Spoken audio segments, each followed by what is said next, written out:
Have you ever heard that phrase, punching above your weight? Well, that means that you're kind of shooting for the stars, and maybe if you get the moon, you're still pretty good, right?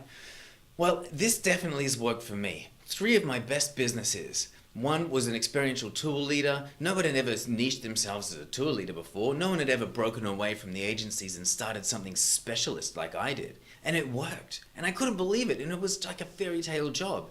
Also, when I was a tour guide in Europe, to ask to be just doing the long hotel tours was like asking for a prince's crown. But they said yes, and I couldn't believe it. And it turned out to be the best job in the world. It was amazing. When I asked to collate an entire building of share houses in Bondi, I couldn't believe it when they said yes. But the thing is, I punched beyond my weight. I asked for more than I thought I could possibly get. And I thought, you know what, let's give it a crack. And it worked.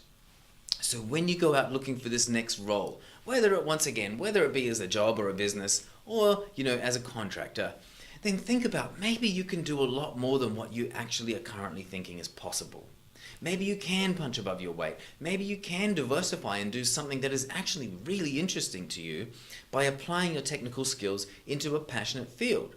So what that means, when you're on the job sites and searching, or when you're in the newspaper and looking through the job offers, or when you're out there in the world thinking, okay, what am I going to do? Don't just look for the ones that you would normally look for. Look at the full spectrum. Because who knows, one of those childhood dreams you had may just turn up, and they're looking for your technical skill in that passionate field that you've always wanted to work in. It is so worth a look.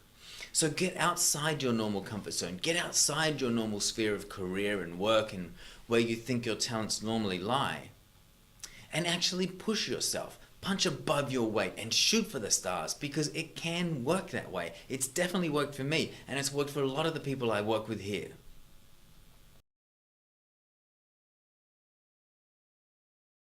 A great way to get this process started is actually to speak to mentors in your life. If you have somebody who's maybe a little bit older, a little more successful, maybe a little more professional, or maybe really wealthy, then ask them, what do they think you'd be good at? Because their opinion is different. Their opinion is from bigger sphere. They can see more from where they sit.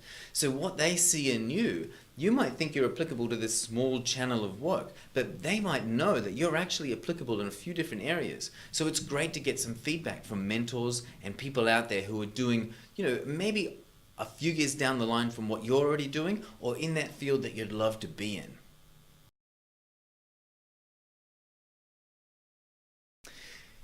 Another really important thing is to audit your social profiles. Now, the reason I'm wearing a suit and tie and had a haircut in this video is because I want to point out how just by making a bit of a difference in your appearance, it can really make a big difference to what people perceive you to be.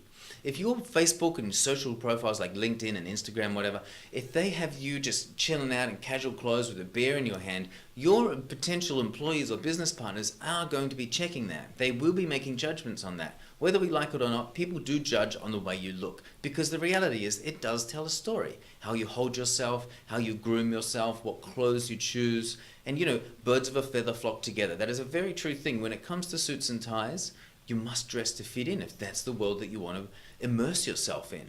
So when it comes to social profiles, I would suggest investing in yourself. Maybe go out and pick up a really nice piece of clothes, maybe a suit or something nice, get your hair done, make sure you look nice and smooth and shiny and professional, and get some professional photos done if possible. Maybe at least get some good shots done by somebody you know, and use them as your social profile photos. The reality is, after your interview or after that meeting that you're going to have with people who you want to potentially work with, they will be checking your social profiles. So audit the text, audit the bio that you have on LinkedIn, audit the pictures that you have on your Facebook, because after that meeting they will be looking. There's more about this in video number 5, so don't worry too much about that now, because I will go into it a little bit more.